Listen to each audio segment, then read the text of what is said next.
Channel को subscribe करिए, bell icon दबाइए, ये वीडियो ज्यादा से ज्यादा लोगों तक पहुंचाइए।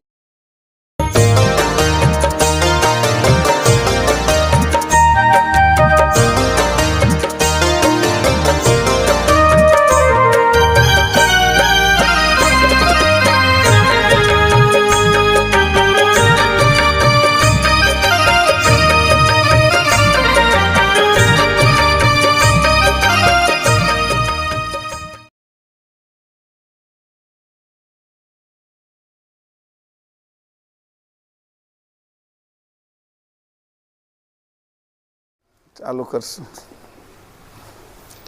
पहला प्राणायाम करिए, अनुलोम विलोम। डाबा नाकथी प्राण श्वास लेवानो, धीरेथी रोकवानो, जमणा नाकथी छोड़वानो, रोकवानो बार, जमणा नाकथी लेवानो, अंदर रोकवानो, डाबा नाके छोड़वानो, बार रोकवानो, पाछो लेवानो। त्रणेय त्रण पूरा करशुं। त्रण आ रीते पूरा श्वास करशुं। सीधा बेसशुं, आंगळीना रीते करीशुं। डाबा नाकथी शरू करिए।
छोड़ी दीशुं। सामान्य श्वास। ओमकार। 3 ओमकार करशुं। श्वास भरो।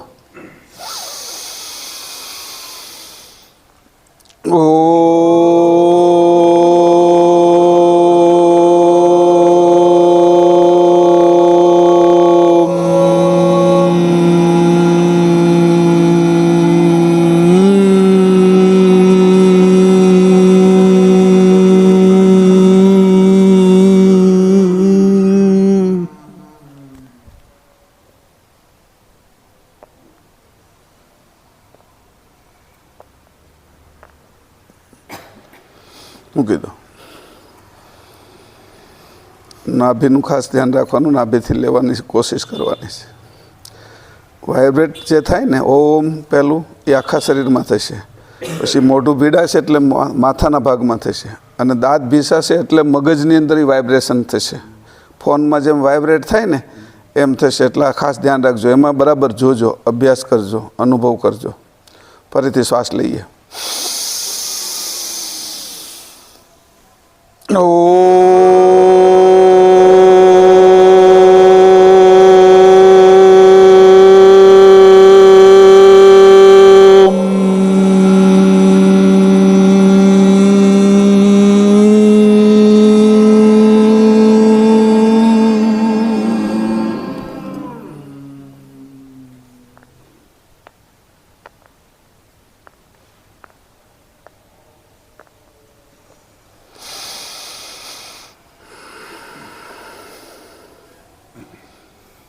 ફરીથી એકવાર.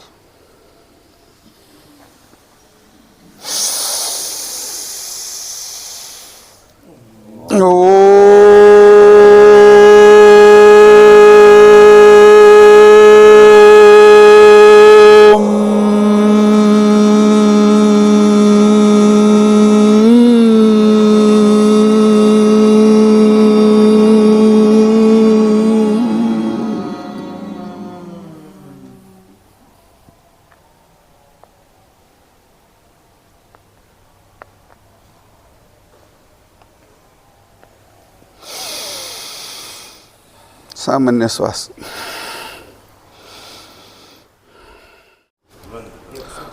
सागर भगवान की जय.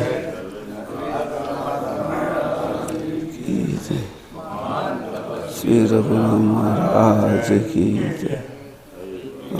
धाम की जय. जी महाराज की जय.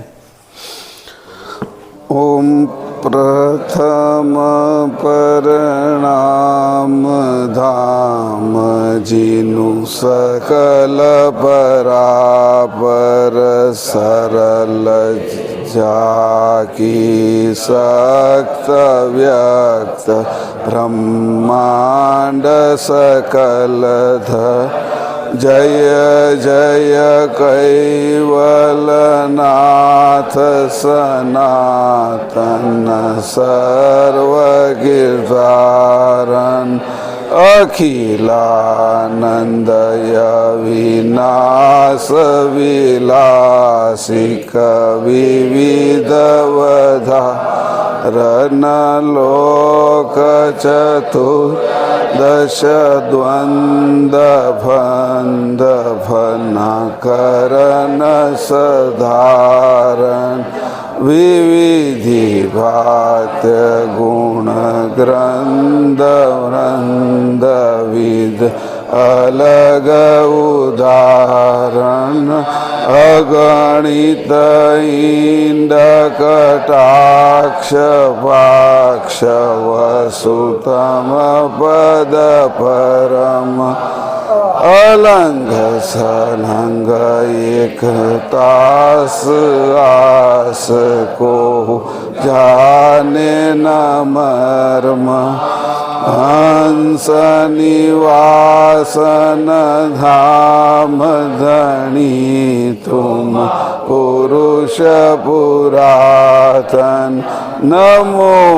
नमो निर्वाण प्राणपद सचर समासन प्रकृति बिनु धन्य पुरुष पलक में खलक उपासक आन्य धाम प्रतिदेव जुगल शक्ति तन आसक तब देवन के देव सकल सिर हो तुम कैवल साक्षीवंत सुत सलंग प्रौढ़ पद पुरुष कलमल जय करुणामय कंथ अंत मध्य आद्य परापर हंस रूप स्तुति कुबेर निज ग्रंथ करन स्वर मंगलाचरण परथम यही हरन सज और ध्यान अब ग्रंथन प्रारंभ हो सुनहो शांत सुजान लोक संख्या उत्पन्न गति सप्तदीप सुरधाम सो सब संत में भाखहु विविधि बात गुण ग्राम सकल अंग भिन्न भिन्न गति तर्कबोध शुभ सार कहे कुबेर कर के कहूँ संशय हरन भव पार। करुणा सागर भगवान की जय, महाराज की जय, अंत तपस्वी रघुराम महाराज की जय, केवल धाम की जय, श्री विचलदास जी महाराज की जय, सत केवल साहेब।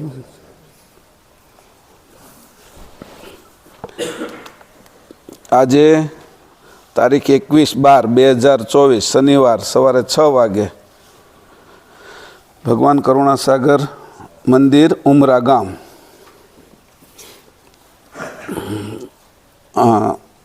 અગાધ બોધ અંગ 77 ચોપાઈ આપણે 51 અને 52 કરીથી ફરીથી પાછા એને લઈએ છીએ. પાના નંબર 401.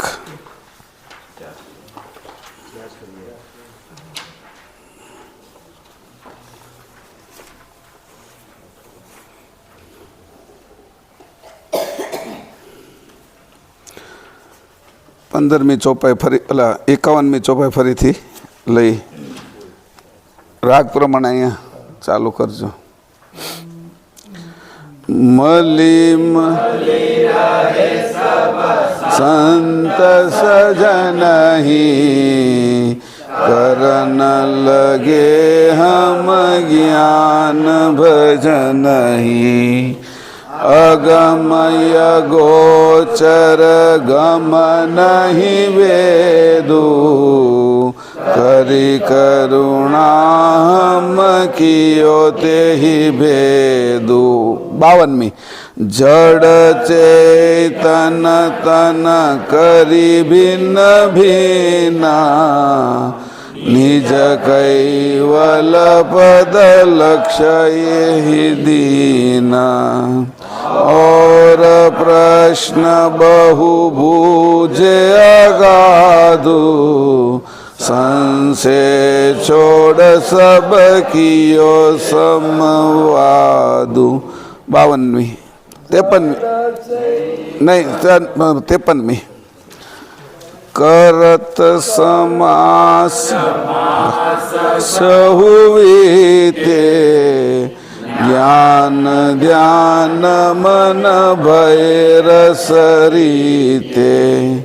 और दिवस 10 पंच ही गएवू तन त्यागन समये जब भयेवू. फरीथी करत समाज मास सहुवीते ज्ञान ध्यान मन भैर सरीते.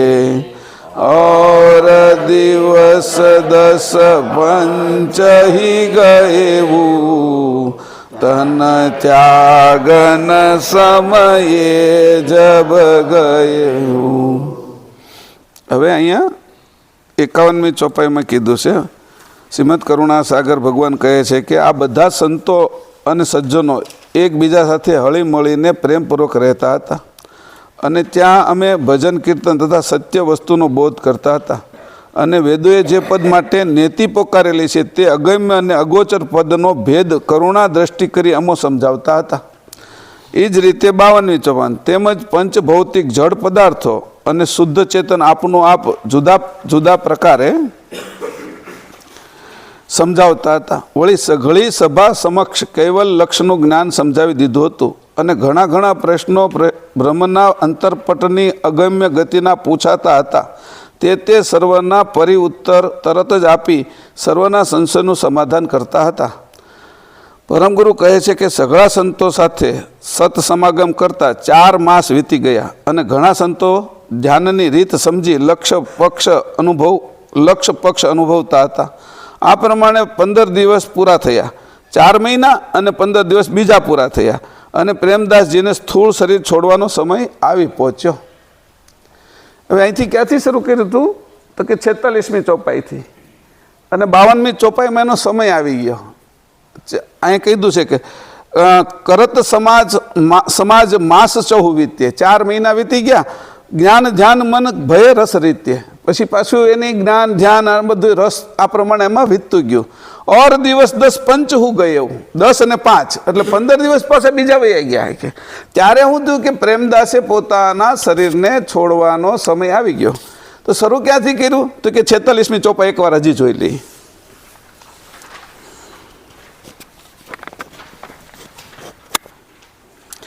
હવે 46મી એકવાર વાંચવાની છે આપણે બધા. તબ એક દિન મન માહી સંકોચે, કરી પરણાયમ એસ આલોચે.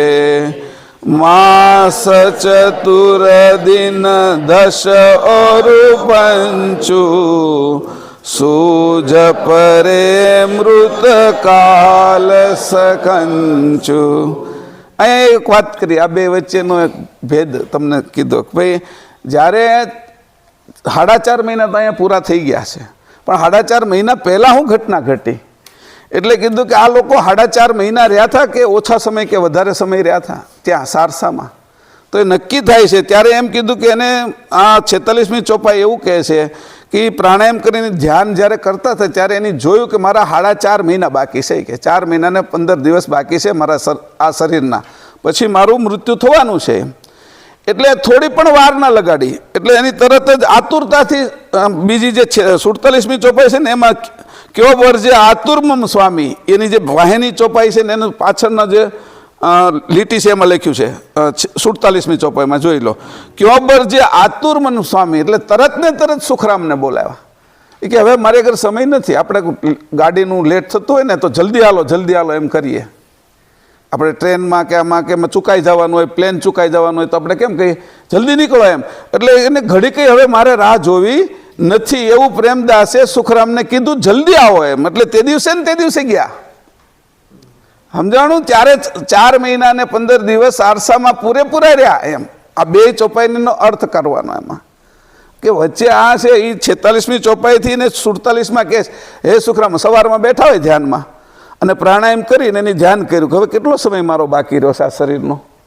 તો સવારમાં તરત જ તેને એમ થયું તું બધા કામ પડતા મૂકીને હે સુખરામ અહીંયા આવો મારી પાસે, અને તરત જ બધું ધનધામ બધું છોડીને કીધું કે આજને આજ આપણે સારસાપુરી જવાનું છે.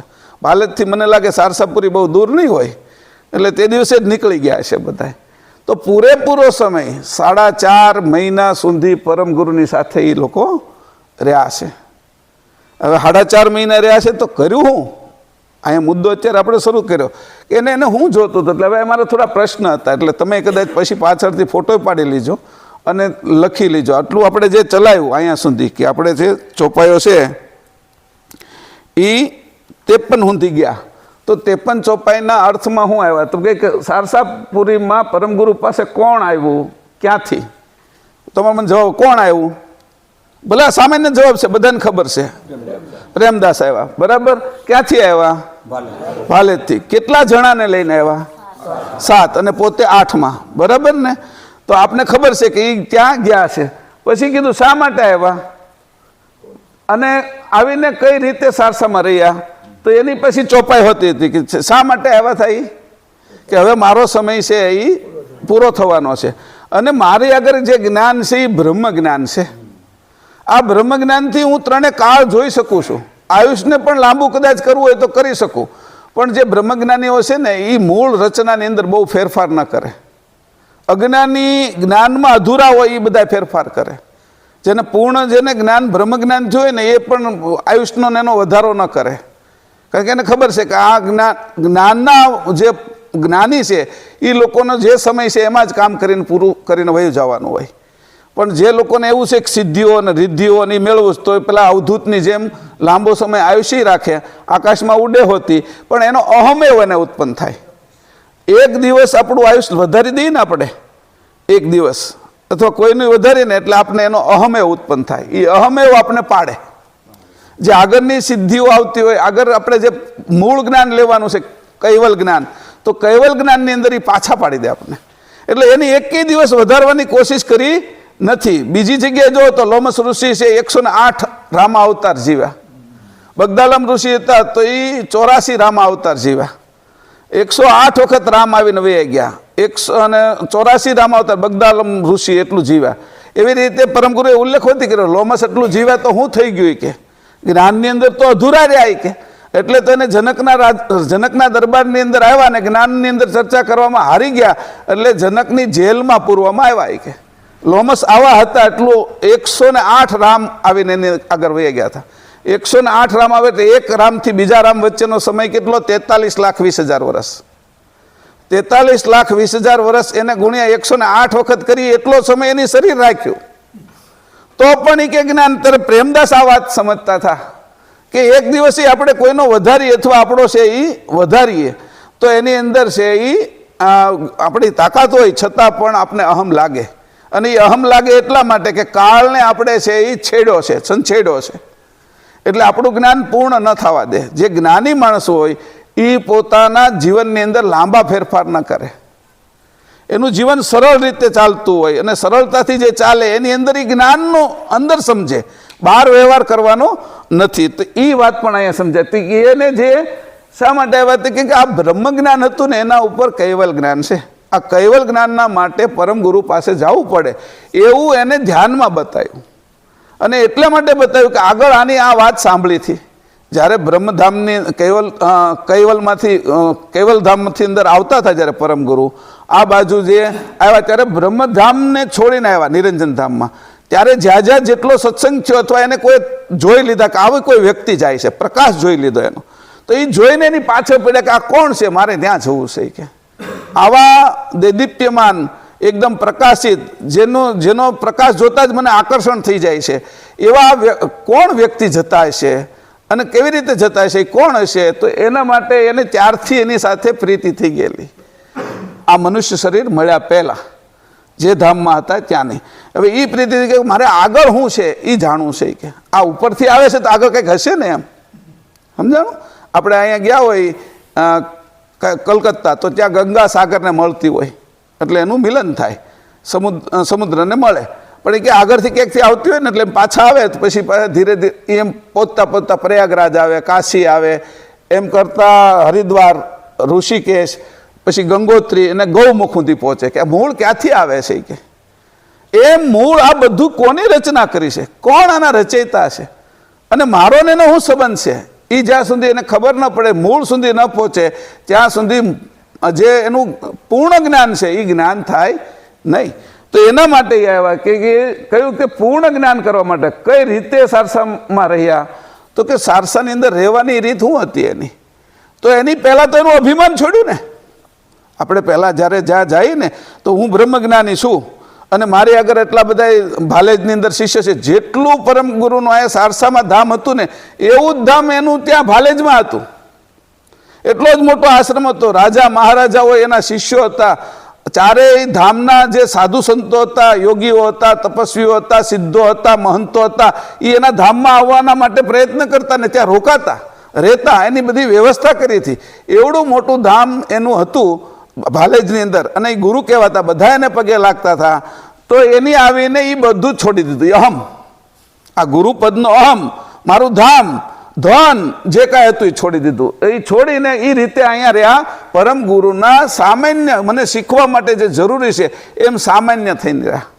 તો એ પરમ ગુરુએ એને સન્માન આપ્યું, એને ભેટ્યા. બીજા બધાના આસનો હોય એની કરતાં એનું આસન પણ ઉપર રાખતા, પણ જ્ઞાનની ચર્ચા કરતા કે જે વસ્તુ મૂળ મુદ્દો છે એ મારે શીખવો ક્યાંથી? તો એના માટે એ અહમ છોડીને કઈ રીતે રહ્યા? તો કે કોઈ જગ્યાએ અહમ, કોઈ મારી વિશેષ સગવડતા, મને આ જોઈ છે એવું કાંઈ પણ માગ્યું નહીં. આપણે તો કોઈ જગ્યાએ જઈને આપણું કોઈ મહત્વ સમજાય તો ભાઈ મને આવો પલંગ નહીં ચાલે, મારે આવી ખુરશી નહીં ચાલે, મારે આવું પેલું નહીં ચાલે, મારે તો આ એસી જોશે, મારે આ ગરમ પાણી જોશે. તો એવો કશો અહમ ન રાખે તો જ્ઞાનના માર્ગે જવાય. આ વાત સમજજો કે જે મારા પ્રત્યે મારે જે શીખવાનું છે એમાં હું ગળી ગયેલો હોવો જોઈએ, મારો રસ થઈ ગયેલો હોવો જોઈએ. અહંકાર છે જમાવે, જડ કરે, દ્રઢ કરે આપને, તો એ જડતાની અંદર ન જાય અને જે રસ બની ગયા છે, રસબસ થઈ ગયા છે, એવી રીતે આવીને રહ્યા. આ હું તમને એટલા માટે સમજાવું છું કે આપણો બધો જ અહમ છૂટી જવો જોઈએ. કારણ કે છેલ્લો અહમ કયો હતો? તો કે બ્રહ્મોસ્મીનો. આનાથી મોટો કોઈ અસ્મી હોય જ નહીં. એ અહમ છે એનાથી મોટો હોય જ નહીં. કારણ કે બ્રહ્મથી નીચે જ આ બધું ઉત્પન્ન થયેલું છે. જ્યારે કીધું કે કૈવલને પ્રાપ્ત કરવા છે તો મારો આ અસ્મીનો પણ અહમ મારે છોડવો પડે. એટલે એની જે રહ્યા ત્યારે એની રહેવાની રીત હતી કે દેહોસ્મી છોડી દેતા, કે દેહમાં જે પોઝિશન હોય એમાં સારી રીતે જે મળે એની અંદર ચલાવવું. તો દેહોસ્મી, જીવોસ્મી છોડી દીધો, શિવોસ્મી છોડી દીધો. મારે હવે બધાનું કલ્યાણ કરવું છે એવી ભાવના છોડી દીધી. કારણ કે કલ્યાણ કરવાવાળા બહુ બધા લોકો છે. જ્યાં જુઓ ત્યાં અનેક પ્રકારના આશ્રમો, અનેક પ્રકારની હોસ્પિટલો, અનેક પ્રકારના અન્ન ક્ષેત્રો, અનેક પ્રકારની ગૌશાળાઓ, અનેક સેવાના કાર્યો રાત દિવસ શરૂ છે.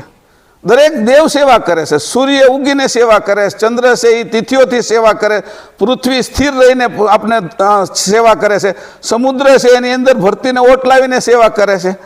જ્યાં જુઓ ને બધા સેવકો છે. પૃથ્વી અનેક પ્રકારનું અન્ન ઉગાડે છે, ફળફૂલ ઉગાડે છે, વનસ્પતિ ઉગાડે છે. આ વરસાદ, આકાશ છે, વાદળાઓ છે, એ વરસાદ વરસાવીને સેવા કરે છે. જ્યાં જો હવા આપણે શ્વાસ લેવડાવીને સેવા કરે છે. બધા જ દેવો, બધા જ શ્રેષ્ઠ લોકો, બ્રહ્મા, વિષ્ણુ, શંકર, આદિશક્તિને નિરંજન સુધી બધા સેવા કરી રહ્યા છે. અને એનો એક અહમ હોય. આપણે સેવા કરીએ પછી સ્ટેજ ઉપર આપણે ન બોલાવે ને તો પછી આપણે થોડુંક મોઢું બગડી જાય. તો કે એવો અસ્મી એનો ન રહે કે આટલી સેવા હું કરું છું, આટલું બધું કરું. એને કોઈ એમ ન કે ને કે ભાઈ તે આ બહુ સારું કર્યું, બહુ કામ કરતા હોય. ઘણા અહીંયા રસોડામાં બહુ કામ કરતા હોય, મંદિરમાં બહુ કામ કરતા હોય. પછી એને એ મને આ કામ હું કરું છું એનો કોઈ શાબાશી આપે એવી એક લાલસા, એક ઈચ્છા હોય એની અંદર સેવાની. તે નાનું કામ કરે કે મોટું કરે. એટલે અહીંયા જે કામ કરતા હોય એમાં સાધુ સંતો હોય, કોઈ ટ્રસ્ટી હોય, બોલાવે અને સ્ટેજ ઉપર બોલાવે કે ભાઈ ફલાણા ભાઈ છે, એની તો ચિંતનભાઈ તો એટલું કામ કર્યું. એટલે ચિંતનભાઈને એમ કહેવાય કે ભાઈ વાહ વાહ, એટલે બધા તાળીઓ પાડે. એટલે એમાં એને મજા આવે, એટલે અસ્મી ચડે. કેવો? સેવાનો અસ્મી. એવી રીતે બહુ મોટા કામ કરતા હોય તો વડાપ્રધાનને, રાષ્ટ્રપતિ બોલાવે કે તમને પદ્મશ્રી આપવામાં આવે છે, તમને પદ્મ વિભૂષણ આપવામાં આવે છે, એવા કિતાબો આપવામાં આવે. એનો એને અહમ ચડે. આ અહમ ચડ્યા વગર આ પદ કોણ પ્રાપ્ત કરી શકે? જેને આ કોઈ અહમ નથી અને હાવ સામાન્ય રહેશે તો પણ એને કહેવાય છે કે ભાઈ આ એના પાસે પેપરમાં આવે, ટીવીમાં આવે, આ બધું થાય. એટલે એક અહમ છે એ જ ચાલુ થાય. તો એવો જે શિવોસ્મીનો અહમ છે, કલ્યાણ કરવાનો અહમ, એ પણ આ 7 લોકો, 8 લોકોએ છોડી દીધો. કેવી રીતે રહ્યા એની વાત કરું છું. આત્મોસ્મી, હું આત્મભાવ છે મારો, હું આત્મા સ્વરૂપ છું, એવો જે ભાવ હતો, અસ્મી લાગેલો હતો. પ્રાણ ઉપર પોતાની નિયંત્રણ હતું, કયો શ્વાસ હાલે તો હું કરું એને થઈ જતું હતું. એવો જે અસ્મી હતો એને પણ છોડી દીધો. જ્યાં રિદ્ધિ સિદ્ધિ મળતી હતી, જ્યાં ખેચરી મુદ્રા સિદ્ધ થતી હતી, એ અસ્મી પણ એની છોડી દીધો. ત્યાર પછી રહ્યો એ જ્ઞાનોસ્મી. હું બ્રહ્મ જ્ઞાની છું, હું બ્રહ્મનો વેતા છું, કે હું બ્રહ્મદર્શી છું. આવું જે અભિમાન હતું બ્રહ્મ પ્રત્યેનું અને જે નિરંજન પ્રત્યેનું, હું આ સગુણને જાણું છું, આ નવધા ભક્તિને જાણું છું, આ અષ્ટાંગ યોગને જાણું છું, આ 6 દર્શનને જાણું છું, આ 4 વેદને જાણું છું, આના મને બધા અનુભવો છે. આવો જે અભિમાન હતું એ જ્ઞાનમાં લાગ્યો. એ જ્ઞાનોસ્મી પણ છોડી દીધો. ત્યાર પછી છેલ્લો હતો બ્રહ્મોસ્મી. અહમ બ્રહ્માસ્મી, હું બ્રહ્મ છું. આ બધું ચરાચર જગત મારાથી બન્યું છે અને જે બહાર છે એ જ મારા પિંડમાં છે. યથા પિંડે વ્યથા બ્રહ્માંડે. આવો જે ભાવ હતો એ પણ પરમ ગુરુના ચરણમાં છોડી દીધો. તો કે કેવી રીતે રહ્યા? તો કે આટલું બધું જ્યારે છોડ્યું ત્યારે પરમ ગુરુ જે જ્ઞાન આપશે એને પચાવવા માટેની શક્તિ આવશે. એટલે અહીંયા કીધું છે સાધન કુ અભરન કીએ ભરેસો કુન રકમ. એક ચોપાઈ છે, આમાં આપણે જોઈ લઈ સાથે જ તે પાના નંબર 492 ઉપર અને 32મી ચોપાઈ છે. 492 32મી ચોપાઈ કાઢો. પરમગુરુ શું કરે છે?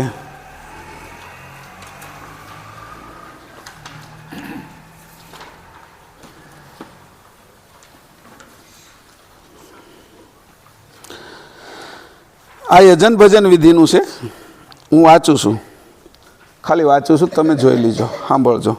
સાધન કુ અભરન કિએ ભરે સો કુ નરકમ તિનકે મરમ લખાવહુ મેં નિજ અંશ પરમ.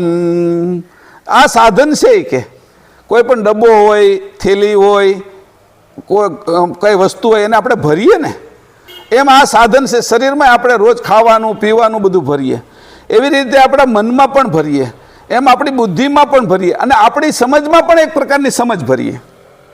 બધી વસ્તુ ભરવાના જુદા જુદા સાધન આવે. તમે છે એ કપડાની થેલીની અંદર લેવા જાઓ તેલ તો એ ન લેવાય, પણ તમે છે એ બરણી લઈને જાઓ તો તેલ લેવાય. બરાબર? તો કે જે સાધનમાં જે ભરાતું હોય એ રીતે ભરાય. તો કીધું જે ભરેલું હતું એને ખાલી કરવાનું કીધું પહેલાં, કે તમે બધાય બધું ભરીને આવ્યા છો 8 જણા, પ્રેમદાસ પછી એના 7 શિષ્યો, પણ એ તો પહેલેથી જ એવા હતા કે અમારે તો છોડી જ દેવું છે, અમને આવડે છે, અમને કશું આવડતું નથી. એવો ભાવ રાખીને આવ્યા હતા. નકર તો આવડતું તો ત્યાં બધા શિષ્યો હતા જ, એની સેવા ન કરાવે. તો કે ના, અમને કશું આવડતું નથી. જે મૂળ વસ્તુ છે એમાં અમે બધા અધૂરા છીએ. એટલે કીધું સાધન કુ અભરન કીએ ભરે શકુન રકમ, તિનકે મરમ લખાવહુ જો મેં નિજ અંશ પરમ. જે સાધન ને અભરણ, જે મારી બુદ્ધિમાં જે બધો કચરો ભરાઈ ગયો છે, કેટલાય જન્મનો, અનેક પ્રકારની વાદ વિવાદ ભરાઈ ગયો છે, સગુણની અંદર નિર્ગુણની અંદર કેટલાય પક્ષો ભરાઈ ગયા છે. આ સ્થૂળ દેહ છે, પ્રાણ છે, એ હિરણ્ય ગર્ભ, એ નિર્ગુણ છે, અને હું ચેતન છું. ચેતન સિવાયના બધા કચરાઓ જે ભરાય છે, જે અસ્મિ લાગેલા છે, દેહોસ્મિથી લઈને બ્રહ્મોસ્મિ સુધીના, આ બધા અસ્મિઓ મારા ઘાટની અંદર, મારી સમજણની અંદર ભરાયેલા છે. સ્થૂળ દેહ, સૂક્ષ્મ દેહ, કારણ અને અંકુરી દેહ સુધી ભરાયેલા. એ ગમે ત્યારે અંકુરી દેહમાંથી ફૂટે, જે અંકુરમાં ભરેલું હોય એ જ વસ્તુ નીકળે. એટલે આવો કચરો જે અંકુરની અંદર ભરાયો, 7 દેહની અંદરથી જે બધો કચરો છે, એ પરમ ગુરુ કહે છે કે હું તો પરમ વિશેષ અંશ છું, કે આ બધા કચરાની મને ખબર પડે. કોઈ કીધું હોય ને કે ભાઈ, હું ઘણી વખત છોકરાઓ છે ને ખીચામાં અમુક ડાળિયા ને એવું નાખીને લઈ જતા, એની મા કે એના બાપા કે આમાં શું ભર્યું છે, તો એ દેખાડે નહીં, આમ છુપાવીને વયો જાય સાનો માનો, ચોકલેટ લઈને સાનો માનો વયો જાય. એવી રીતે કે તમે કાંઈ પણ કે સ્થૂળમાંથી લઈને અંકુરી દેહ સુધી તમે કાંઈ પણ છુપાયું છે ને તો મને ખબર છે, એના મા બાપને ખબર છે કે આ ચણા લઈને જાય છે. ઘણી વખત દાળ બનાવેલી હોય, ચણા દાળ, જે ખિસ્સામાં ન નાખવાની હોય, પણ છોકરો ન સમજે ને તો એમાં લીંબુ ને એવું નીચવેલું હોય તો એ ખિસ્સામાં નાખે, પોતાના ગજવામાં નાખે, તો એ બગાડે. એવી રીતે ન ભરવાનું, જે કાંઈ તમે ભર્યું છે એની મને ખબર છે, એનો મર્મ લખાવું છું કે ઉપરની વાત નથી કહેતો. એ કે કેમ હું કહી શકું છું કે મેં નિજ અંશ પરમ, હું નિજ અંશ પરમ વિશેષ અંશ છું, એટલે તમારી અંદર ક્યાં ક્યાં હું વસ્તુ ભરેલી છે એની મને બધી જ ખબર છે કે. એટલે આપણે છોડી દેવું છે તો વધારે સારું પડશે, એને ભરવા માટે જગ્યા થઈ જશે. અને આપણે પકડી રાખવું છે તો એ કે હવે તમે જે પકડી રાખ્યું છે પકડી રાખો. આવા તો કેટલાય સંતો હતા ત્યારે ભારતની અંદર, અનેક સંતો બેઠા હતા, અનેક આશ્રમો લઈને બેઠા હતા, ઋષિકેશ, હરિદ્વાર, દક્ષિણ ભારતની અંદર, આપણા જુનાગઢની અંદર, હિમાલયની અંદર તપ કરનારા, પણ એ એકેય ન આવી શક્યા. કોણ આવી ગયા? કે પ્રેમદાસ અને 7 એના શિષ્યો. બાકીના જે હતા એ તો હતા, પણ આ લોકો આવી શક્યા. કેમ? કે અમારે ખાલી થઈ જવું છે, અમને આવડે છે એ બધું, અમારે અહમ નથી રાખવો, અમને કોઈ શાબાશી આપે એની અમારે જરૂર નથી, કોઈ અમને છે એ કોઈ પદમાં વિભૂષિત કરે, કોઈ પદ આપે, કોઈ વ્યવસ્થા કરે, એ અમારે જોતું નથી. ભક્ત શિરોમણી અમારે નથી થવું, ભગવાન અમારે નથી થવું, સિદ્ધ અમારે નથી થવું, નાથ અમારે નથી થવું, તપસ્વી અમારે નથી થવું, અમારે તો તમારા ચરણમાં રહેવું છે. આવો જ્યારે ભાવ કર્યો ત્યારે બાકીનું સાધન આખું ચોખ્ખું થઈ ગયું. તો એને કીધું કે સાધન કુ અભરન કીએ ભરે શકુન રકમ. કે પછી એને કીધું આગળની 33મી જો રહેણી કરણી કી કમ જપ તપ ધ્યાન સમેત એહી અભરન નિજ સંતકુ પુની વિનું આપ સવેત. હવે અહીંયા એવું કીધું કે રહેણી કરણી હતી આ બાજુની, સગુણની અને નિર્ગુણની, એને છોડી દીધી. હવે રહેણી કરણ કી કમ એને કાઢી નાખવી, કમ એટલે છોડી દેવી, કે રહેણી કરણીમાં રહેવાનું, પણ કઈ કે આ ચૈતન્ય છે એની રહેણી કરણીમાં રહેવું, હિરણ્ય ગર્ભની નહીં અને સગુણની નહીં, જળ પક્ષની નહીં અને હિરણ્યગર્ભની નહીં. આપણા 3 પક્ષ છે શરીરમાં, એવી રીતે 3 પક્ષ બહાર પણ છે. એક જળ શરીર, એક પ્રાણ જે આપણો છે એ હિરણ્યગર્ભ, અને એક આપણે પોતે ચેતન, બરાબર, અંશ કૈવલ કરતાનો. આ 3 ભાગ છે. એમાં 2ની રેણી કરણી બધી છોડી દેવાની છે. જપ તપ ધ્યાન સમેત આ પણ છોડી દેવાનું કીધું. જપ તપ અને ધ્યાન સમેત આ બધું છોડી દેવું. આ બધું કચરો છે. એમ ક્યાં સુધી કાઢી નાખ્યું જુઓ તો ખરા. આપણે તેમ લાગે કે આ બધું ભરવાનું કે છે. આ વાંચીએ ને ગ્રંથમાં તો આપણે એમ કે રેણી કેણીમાં રહેવાનું અને જપ તપ અને ધ્યાન સમેત આ બધું કરવાનું. આપણે તો એવું લાગે, પણ નહીં, એની કીધું કે એ નથી કરવાનું. કે એહી અભરણ નિજ સંતકુ, આ નિજ સંત છે ને એને આ અભરણ કરાવી નાખે છે, આમાંથી છોડાવી નાખે છે. લખ્યું છે એહી અભરણ નિજ સંતકુ પુનિ વિનું આપ સવેત, પોતાના ચેતન અંશ સિવાય કશું જ રહેવા દેવું નહીં, એમ કીધું. અહીં કેવી વાત કરી છે. બધા કે તમે તો જપ તપ ને આ નહીં છોડાવ, હું નથી છોડાવતો. પરમ ગુરુની ચોપાઈ આ બોલે છે, હું નથી કહેતો. આ પરમ ગુરુ એમ કહે છે કે સાધનને મારે ચોખ્ખું કરી નાખવું છે. આ ચોખ્ખું કરી નાખવું એટલે હીરો હોય તોય કાઢી નાખો છે કે, પણ એ આ બાજુનો છે ને જડ.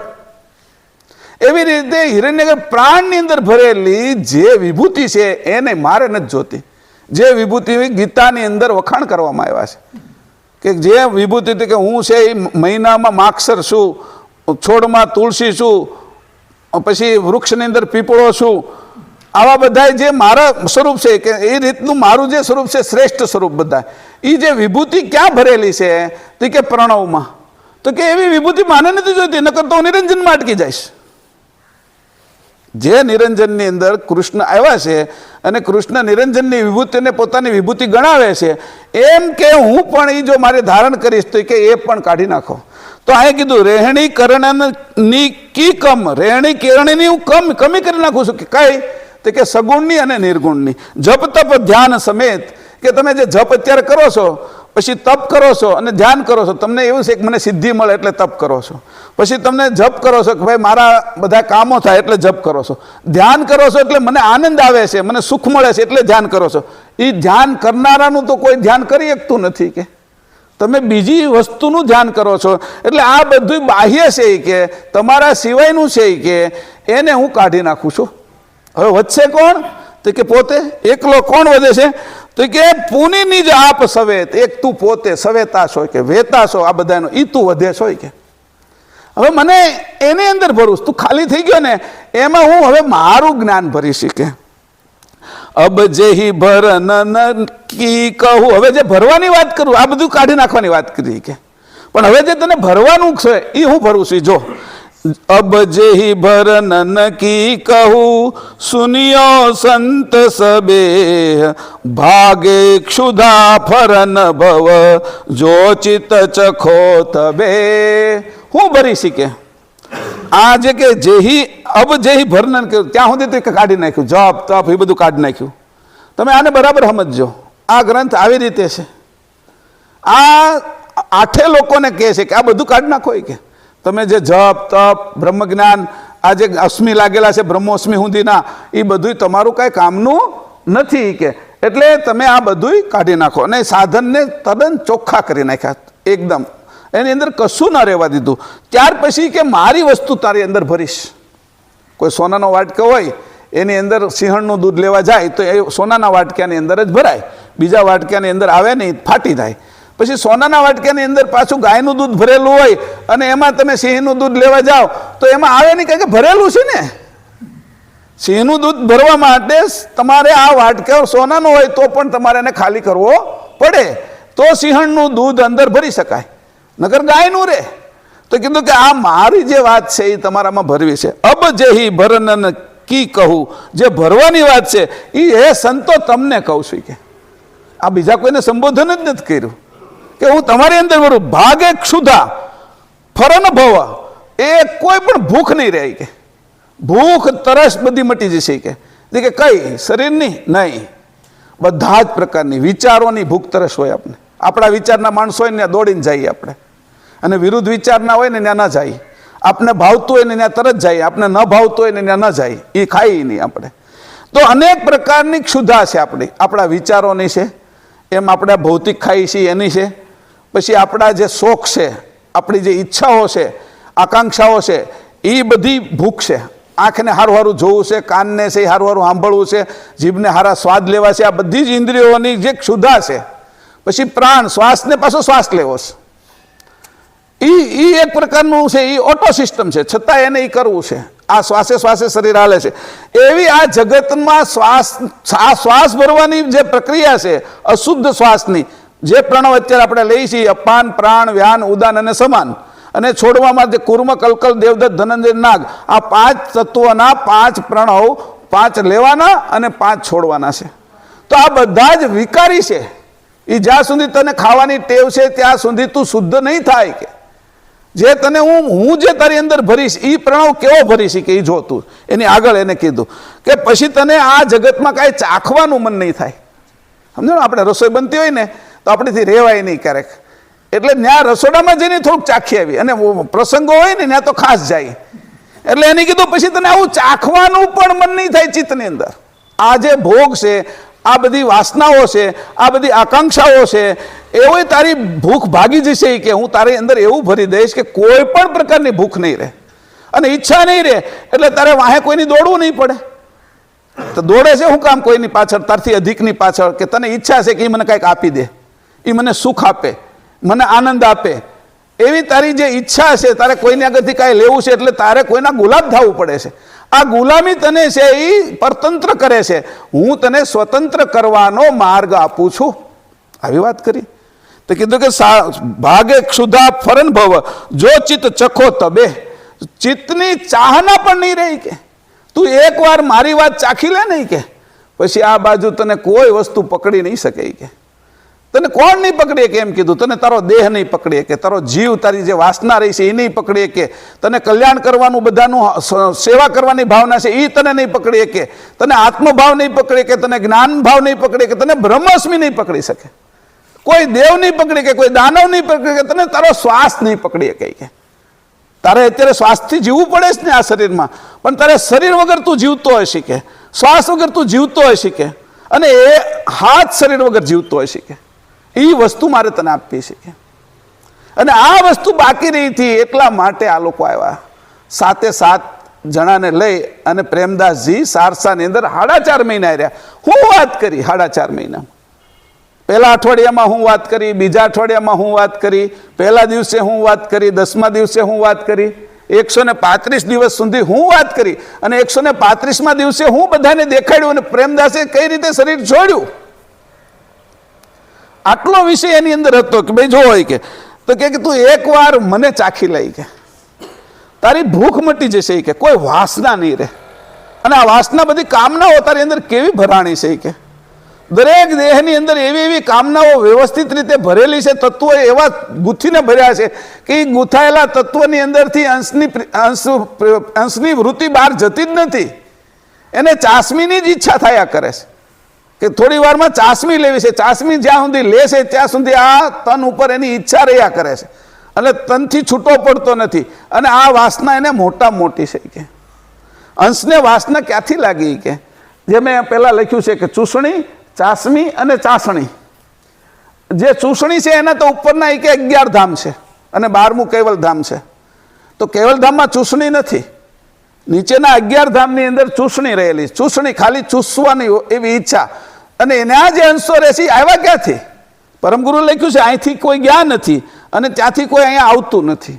તો આ અંશો આવ્યા ક્યાંથી જે 11 ધામમાં રહે છે? તો જ્યારે સૃષ્ટિની શરૂઆત કરી રચવાની અને પહેલો સંકલ્પ શુદ્ધ કર્યો ત્યારે અંશો જેવા બહાર આવ્યા ને એવા આ જે ચૂસણીના અંશો છે ને એ આગળ ગયા જ નહીં. આ 11 ધામની અંદર ભરાઈ ગયા કે અમારે આગળ જવું નથી. જો આગળ જાય તો ચાસમી લાગે, આગળ જાય તો બ્રહ્મોસ્મીથી શરૂ થાય, બ્રહ્મા આવ્યા પછી ચાસમીની શરૂઆત થાય. એટલે અત્યારે આપણે નીચેથી લઈએ તો દેહની ચાસમી કોણ લે? તો કે ઇન્દ્રિયો, 10 ઇન્દ્રિય લે. 10 ઇન્દ્રિયની ચાસમી કોણ લે? તો અંતસ્કરણ લે. અંતસ્કરણની ચાસમી કોણ લે? તો કે ગુણ લે. ગુણની ચાસમી કોણ લે? તો અવ્યાકૃત લે. અવ્યાકૃતની ચાસમી કોણ લે? તો નિરંજન પુરુષ લે. નિરંજનની ચાસમી કોણ લે? તો કે આત્મા લે. આત્માની ચાસમી કોણ લે? તો પરમાત્મા લે. અને પરમાત્માની ચાસમી અપૂર્ણ બ્રહ્મ લે, અને બ્રહ્મના પ્રદેશની ઉપર અંશ ઉપર છલ્લો આ ચાસમી લે છે. એ ચાસમી લેવા માટે એ અહીંયા નીચે ઉતરી આવ્યો. પેલી બ્રહ્મોસ્મીની ચાસમી લાગી છે ને આ ચાસમી એની છૂટે, એ છેલ્લી ચાસમી જે પ્રેમદાસને હતી એ છોડાવવા માટે પ્રેમદાસ આવ્યા હતા કે મને આમાંથી કોણ છોડાવે, આટલું બધું તો હું જાણું છું કે આ ચાસમીમાંથી કોણ છોડાવે. પેલા ચૂસણીના પ્રદેશમાંથી તો કોઈ આ બાજુ આવતું નથી અને અહીંથી પણ કોઈ જતું નથી કે પછી આ ચાસણી લાગી, હારી હારી વસ્તુની ચાસણી આપણે આ ઘાટને લાગે, સારું ખાવાની, મીઠાશવાળી બધી વસ્તુ પ્રાપ્ત કરવાની. એ ચાસણી જેમ મધમાં ખાંડને ચાસણી લાવી આપણે, એ બધી જે હારા પદાર્થો ખાવાની જે ભાવનાઓ આ સ્થૂળ દેહને થાય છે ને એ ચાસણી છે, એમાં આપણે પકડાઈ રહીએ છીએ, જડ થઈ જઈએ છીએ. આ ત્રણ વસ્તુ છે.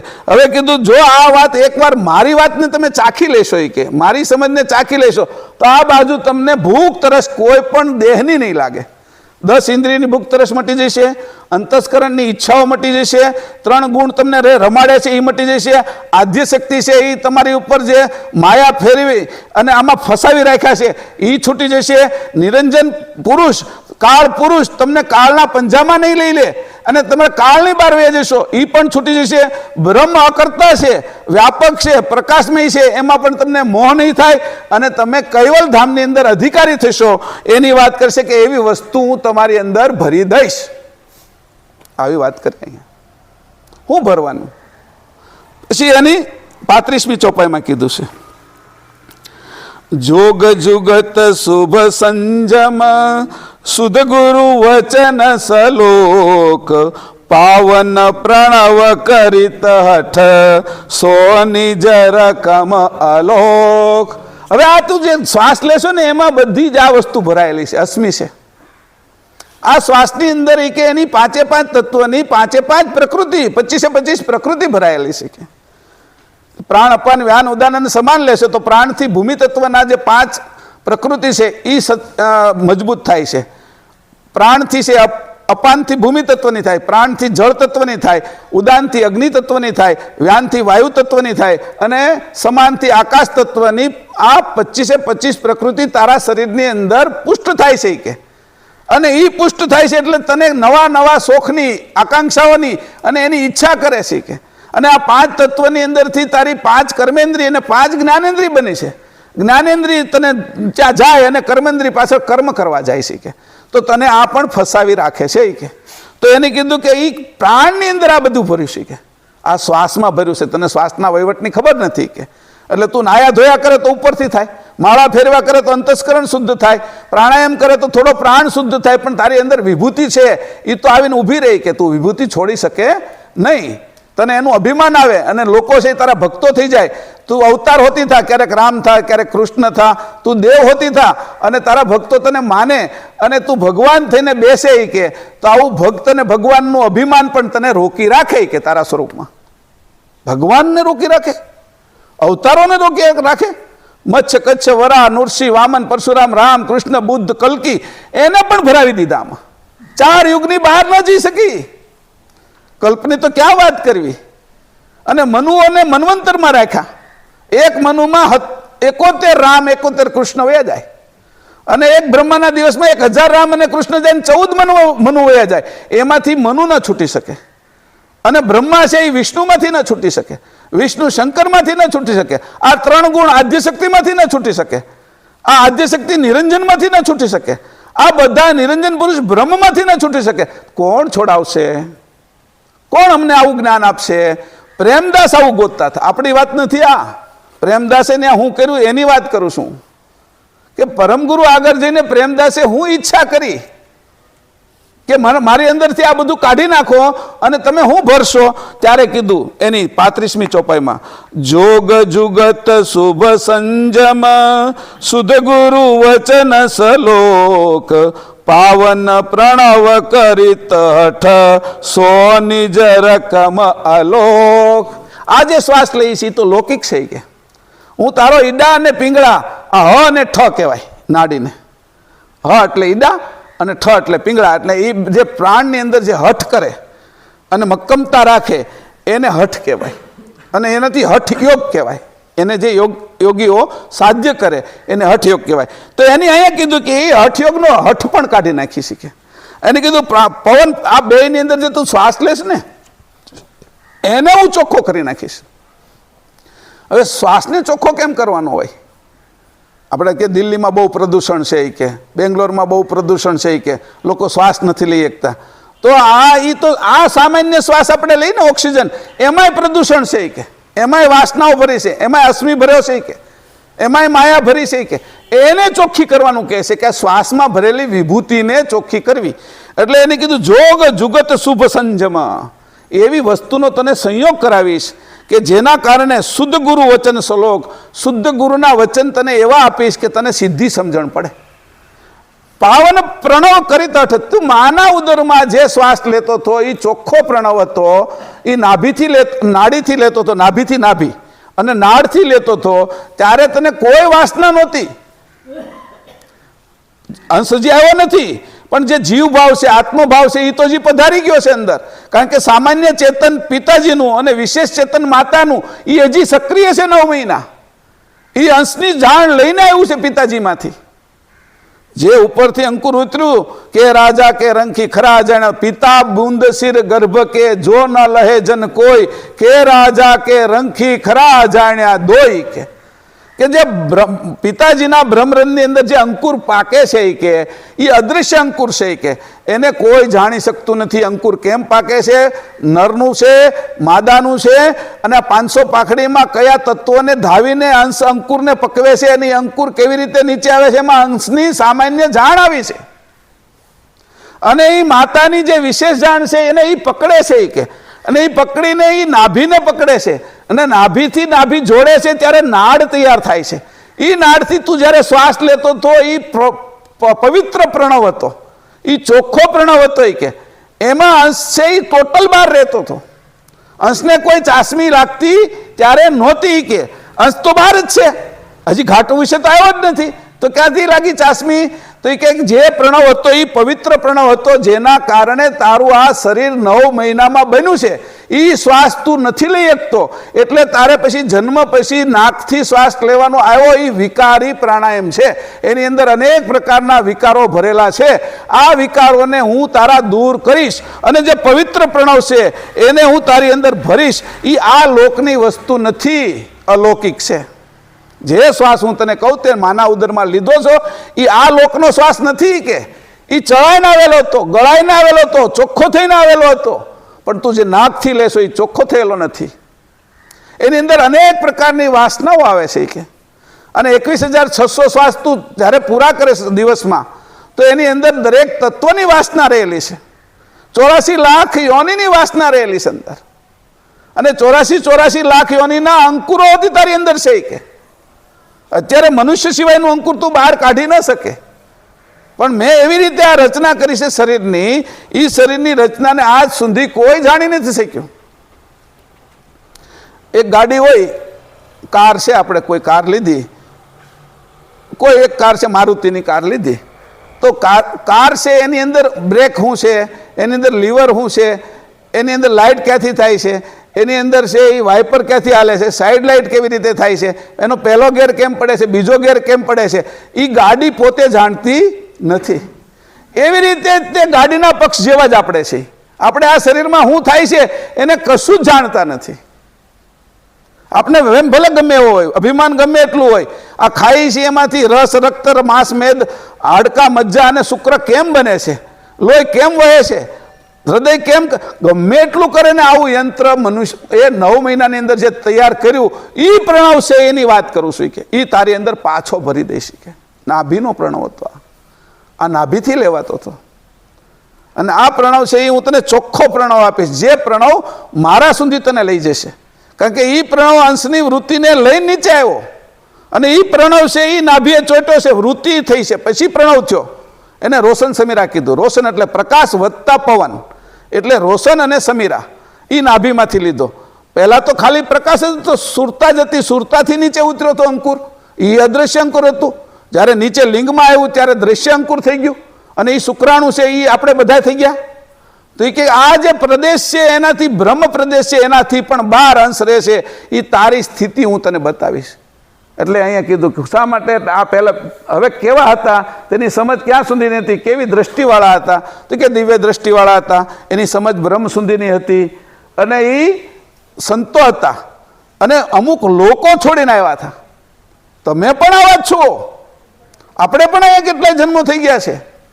હું આ ઘાટને મારો હું સમજી લઉં કે હું મહેશ છું, હું ચિંતન છું, હું કલ્યાણદાસજી મહારાજ છું, હું નીલાબેન છું, આવું જો હું સમજી લઉં તો મારું આયુષ્ય એટલું થઈ જાય, તો હું ઘાટ પૂરતો મર્યાદિત રહું.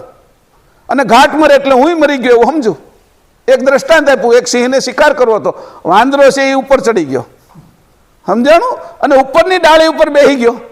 સૂર્ય હતો, પ્રકાશ આવતો હતો, અને સિંહને એમ થયું કે આ તો વાંદરો તો એટલો બધો ઉપર, જેમ સિંહ નજીક આવ્યો ને એમ વાંદરો ઉપર છેલ્લી ડાળીએ ચડી ગયો અને બસ નિરાતે બેસી ગયો.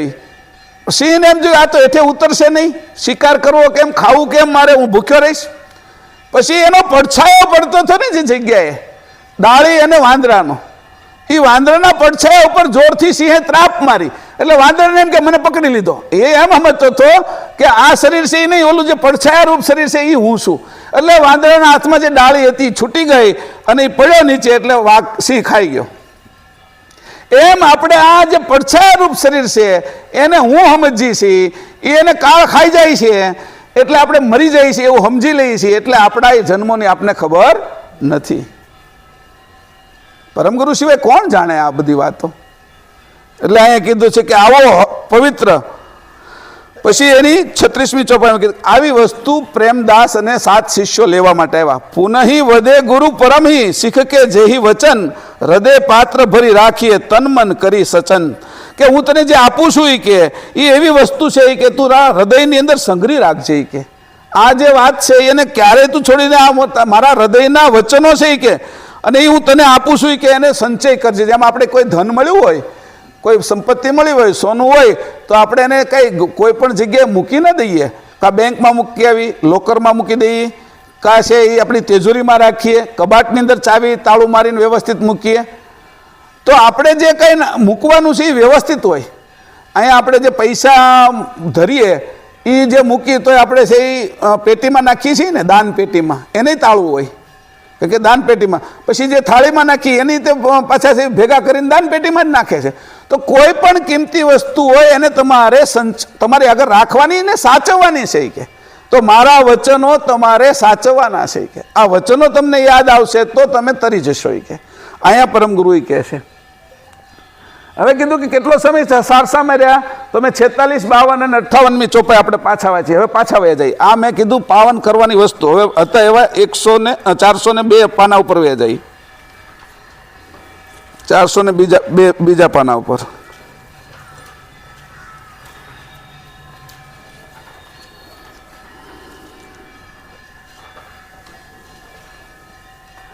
એમાં 58મી ચોપાઈ છે, એ 403 પાના ઉપર છે. એને કીધું સંવંત 1882 હોય, મહામાસ ઉજ્જવલ પક્ષ સોય, હરિદિવસને ગુરુવારે તન ત્યાગન કીધો તેહી તારે. સંવંત 1882 મહામાસ મહામહિનો અને શુક્લ પક્ષની એકાદશીને ગુરુવારે એની છે એ 58મી ચોપાઈ એવું કહે છે કે આ દિવસે એની પોતે પ્રેમદાસે પોતાના શરીરમાંથી સ્વતંત્ર થઈ અને 7 શરીર છોડી દીધા. પરમગુરુ સામે ઊભા છે, એક સાથે સ્થૂળ સાથે 7 શરીર છોડી દીધા. તો આ દિવસથી લઈને આગળના 4.5 મહિના એ આવેલા, સમજાણું? આ દિવસ છેલ્લો છે, એની આગળના તમારે કાઢવો હોય તો સમય નીકળી જાય કે આ દિવસે એ લોકો આવેલા હતા. આટલા સમય 4.5 મહિના રોકાય તો એની પ્રાપ્ત શું કર્યું છે? તો કે હવે એની વાત કરીએ છીએ ઘણી. હવે એના ઉપર હું જાઉં છું થોડો. તો એની કીધું કે આ રચના કેવી છે? પ્રશ્ન એ છે એને કીધું કે અગાધ પ્રશ્ન પૂછાય કે બધા આ ચોપાઈમાં એ લખ્યું છે. ઓર પ્રશ્ન બહુ બુझे અગાધું 52મી ચોપાઈમાં લખ્યું છે કે અગાધ પ્રશ્ન પૂછ્યા.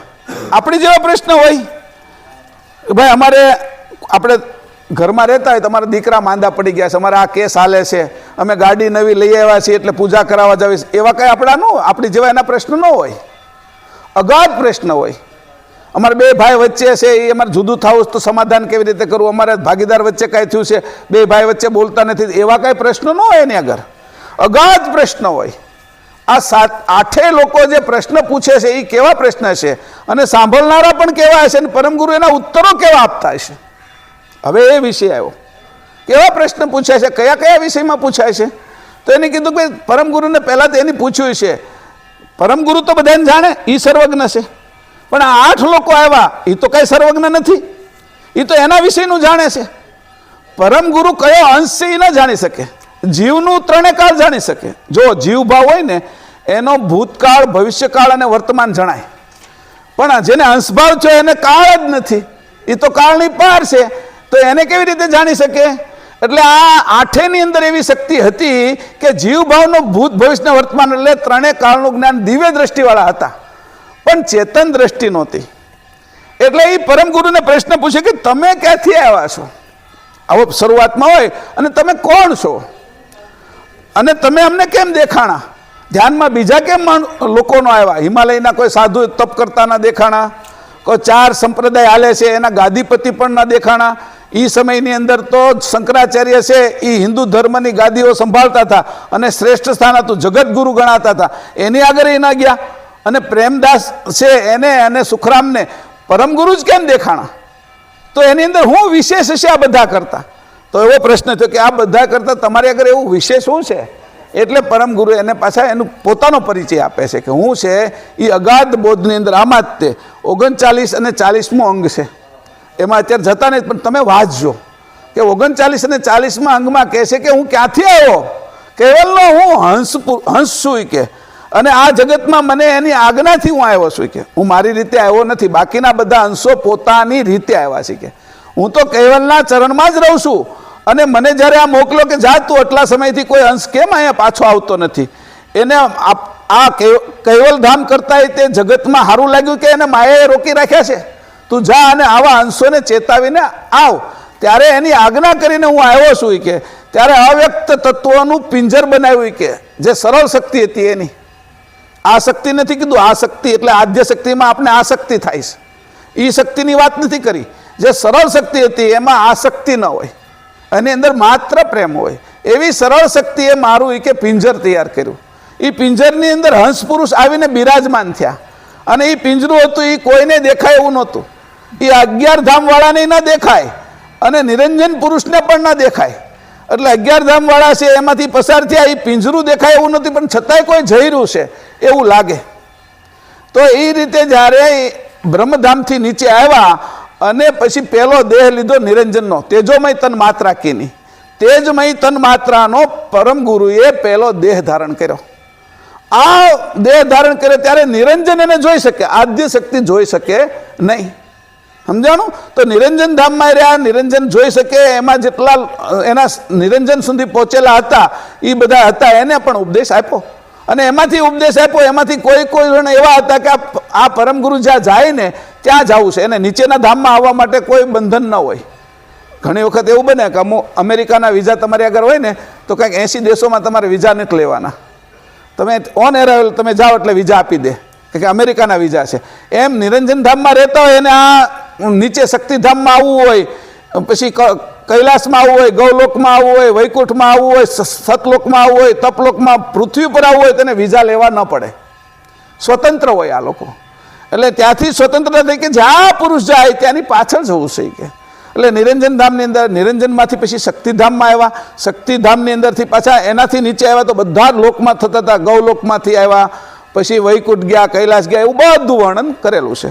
તો એવી રીતે હું પછી આ પૃથ્વી વિશે પહેલાં પુષ્કરદ્વીપમાં આવ્યો, અને ત્યાંથી અત્યારે જંબુદ્વીપમાં આવ્યો છું, અને જંબુદ્વીપમાં તે હું આવ્યો એને આજે 53 વર્ષ પૂરા થયા છે, અને તમે મારી સામે છો, અને હું કયું જ્ઞાન લઈને આવ્યો છું? તો પરમ ગુરુ એનો પોતાનો પરિચય આવે, હું તો કૈવલનો હંસ છું કે. આ જીવભાવ, આત્મભાવ, બ્રહ્મભાવ, પરમાત્મા ભાવ એનાથી પરનું અંશંશીનું જ્ઞાન હું લઈને આવ્યો છું કે જ્યાં આ જ્ઞાનની આ બાજુ બ્રહ્મા, વિષ્ણુ, શંકર, આદિશક્તિને, નિરંજનને લેશ માત્ર ખબર પડતી નથી. એવું કૈવલ ધામનું એની નીચેના 11 ધામની નથી ખબર પડતી, તો કૈવલ ધામની કેમ ખબર પડે? તો એ ભૂલી ગયા છે, એને ભૂલવાનું લાગ્યું છે કે, એટલે એના માટે હું એને ચેતાવા આવ્યો છું. એ પાછું ક્યાં લખ્યું છે? પંચમ વેદના પ્રકરણ 2માં કે મહાદંશો પણ ભૂલી ગયા. પંચમ વેદનું પ્રકરણ 2 છે, 2 અને 3 એ તમે વાંચજો. અમે તે કીધું ને 39 અને 40, 2 અને 3 આ મેં એટલે નોટ પેન લાવવાનું કીધું હતું કે આ વસ્તુ તમારે લખી લેવાય કે ક્યાં ક્યાં વાંચવાનું. ત્યાં એને એવું કીધું આ પ્રકરણ 2 ની અંદર કે આ બધા વિશેષ અંશો હતા અને સામાન્ય અંશોને તો અજ્ઞાન લાગે જ છે, તો વિશેષ અંશોને પંચમ વેદનું અજ્ઞાન કેમ લાગ્યું અને કોને અજ્ઞાન કરાવ્યું, કયા કારણે આ જગતની રચના નહોતી થતી અને જગત રચનાનો ઉદ્દેશ શું હતો, આ અંશો અહીંયા કેમ આવ્યા. તો આવું બધું જે કંઈ દિવ્ય જ્ઞાન હતું કે આના પહેલાં અત્યારે આ મેથુની સૃષ્ટિ છે એના પહેલાં છે એ સૃષ્ટિ નાદ સૃષ્ટિ હતી, એના પહેલાં તેજ સૃષ્ટિ હતી, એના પહેલાં હેજ સૃષ્ટિ હતી, એના પહેલાં ઓજ સૃષ્ટિ હતી કે બોલે ને સંતાનો થતા હતા. નાદ બુંદ આ જે બુંદનો વિસ્તાર છે એ ત્યારે નહોતો હોય કે, તો એના પહેલાં મેં દિવ્ય સૃષ્ટિ કરેલી હતી. એ દિવ્ય સૃષ્ટિની અંદર આ બધું જ જ્ઞાન હતું કે જે અંશો આવે અનુભવ કરે અને પાછા કૈવલ્યની અંદર કેમ જવાય એની વાત બધી જ મેં કરેલી હતી કે. તો આવું જ્ઞાન લઈને હું તમારી આગળ આવ્યો છું. તો એને કીધું કે એ ક્યાં આગળ તમે આ બધી વાત કરી, તો કે 135 દિવસમાં જે વાત કરી 18 ગ્રંથોમાં આપેલું છે કે. પ્રેમદાસને જે સમજાયું એ પહેલાં તો એને કીધું કે આ તમે ધામો કેવી રીતે નિર્માણ કર્યા, આ તમારો બાહ્ય પ્રકાશ શું છે અને અંતર્વૃત્તિના અંશો શું છે, તમે 2 વૃત્તિ કેવી રીતે બનાવી.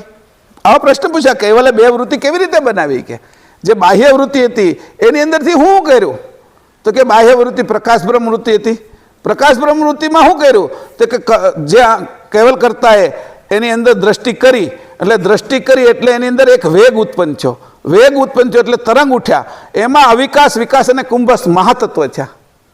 દ્રષ્ટિ કરવાથી આની અંદર ગતિ ઉત્પન્ન થઈ, જે અવિગત હતું એમાંથી ગતિ ઉત્પન્ન કરવાનું કામ એ એની દ્રષ્ટિએ કર્યું. આજે છે એ ક્વોન્ટમ થિયરી, ક્વોન્ટમ ફિઝિક્સ એની વાત છે કે જો તમે જુઓ તો ફેરફાર થાય, ન જુઓ તો ફેરફાર ન થાય. જો વેવ જોઈએ તો એનું રૂપાંતર પાર્ટિકલમાં થઈ જાય, વેવ્સ એટલે તરંગ, એનું રૂપાંતર તમે જુઓ તો પાર્ટિકલ થઈ જાય.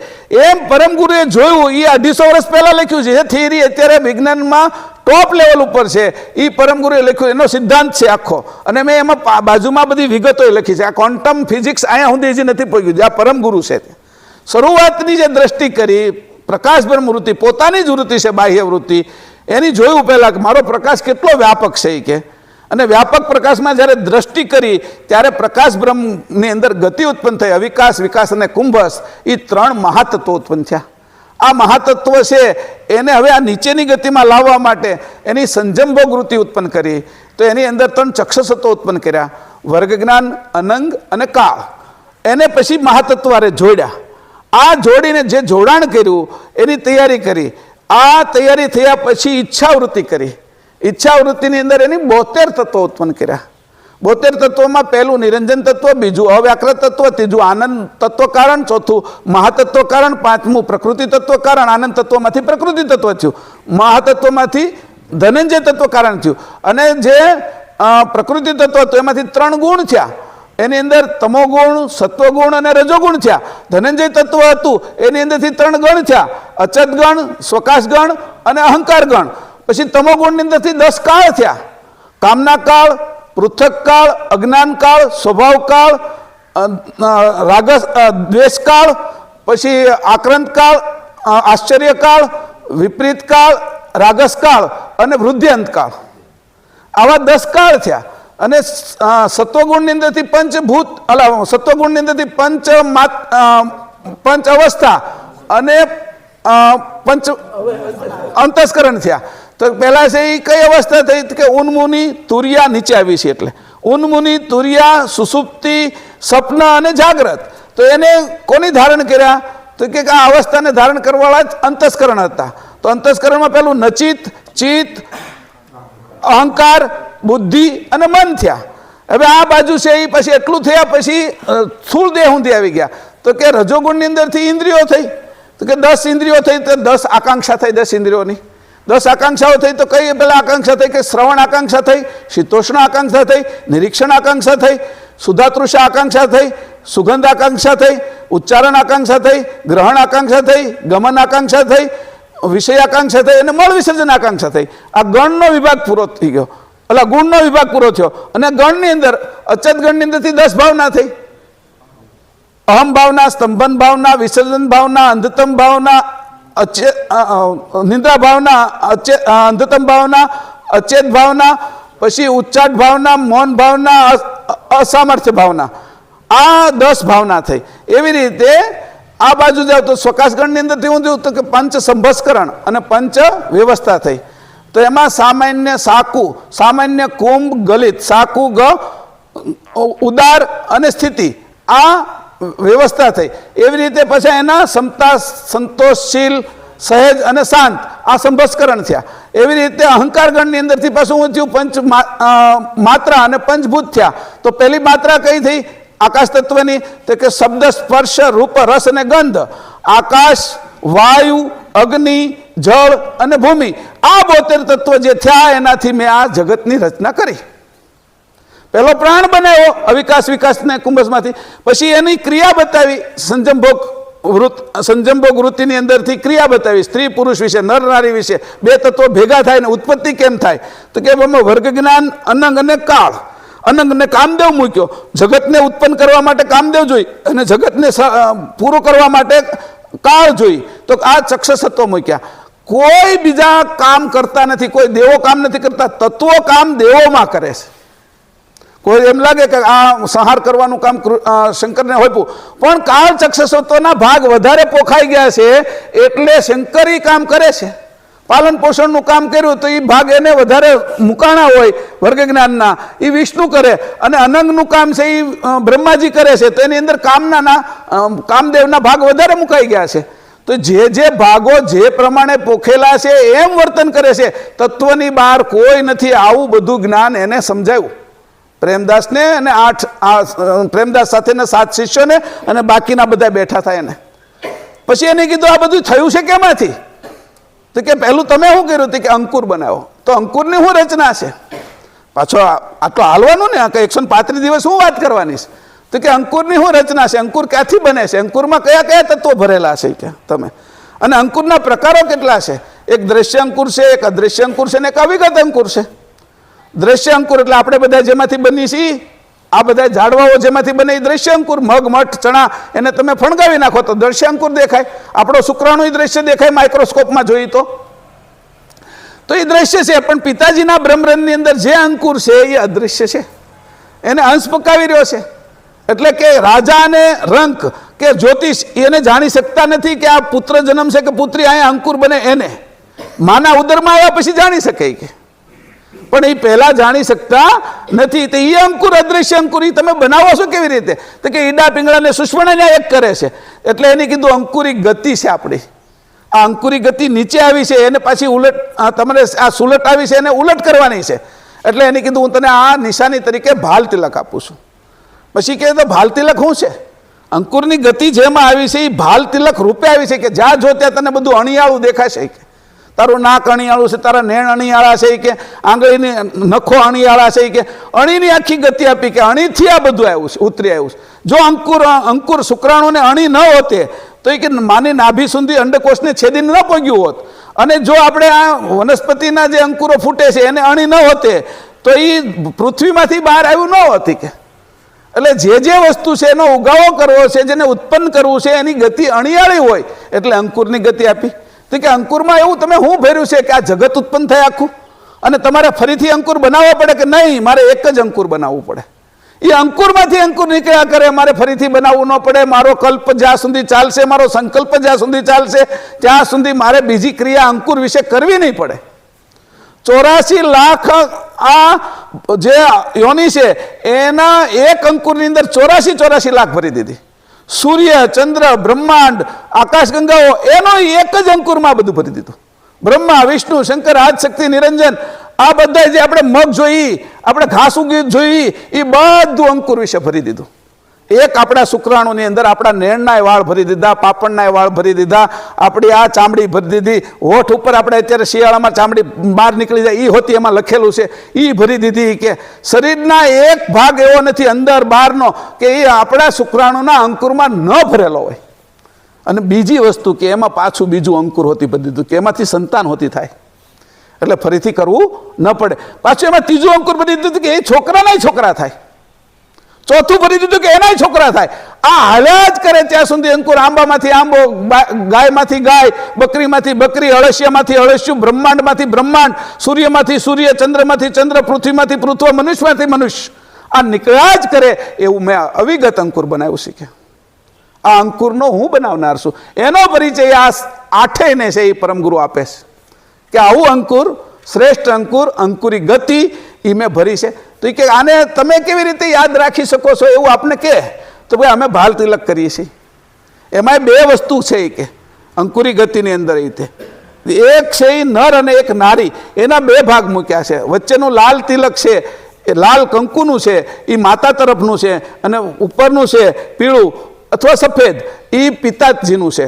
એટલે માતા અને પિતાના જે બે ભાગ પડ્યા અવ્યાકૃત અને નિરંજનના, એને મેં અહીંયા મૂક્યું. એ બાહ્ય ભાલ તિલક છે. એ મારા સંપ્રદાયની નિશાની છે.